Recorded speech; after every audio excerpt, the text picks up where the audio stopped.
خبير مصري يكشف المستور: سد النهضة وصل أقصى تخزين، ولكن التوربينات لا تعمل.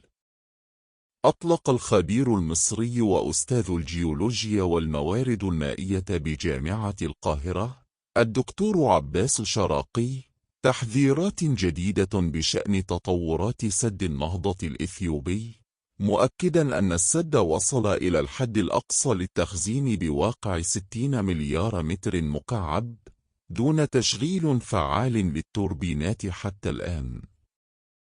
وقال شراقي في منشور عبر حسابه الرسمي على فيسبوك إن منسوب البحيرة عاد إلى 638 متراً، وهو منسوب التخزين الكامل الذي سبق أن تحقق في سبتمبر 2024.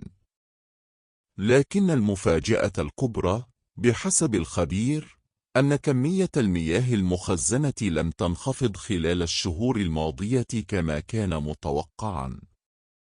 ففي الفترة ما بين سبتمبر 2024 وحتى يوليو 2025 تراجعت المياه بمقدار 5 مليارات متر مكعب فقط، بينما كان يفترض أن تستهلك التوربينات أكثر من 30 مليار متر مكعب إذا كانت تعمل بكفاءة 50%. لكن لماذا لم يحدث ذلك؟ بحسب شراقي فإن إثيوبيا تجنبت فتح البوابات خوفا من انكشاف تعطل التوربينات أمام الرأي العام، مشيرا إلى أن هذا التصرف يكشف نية إثيوبيا إخفاء الخلل الفني.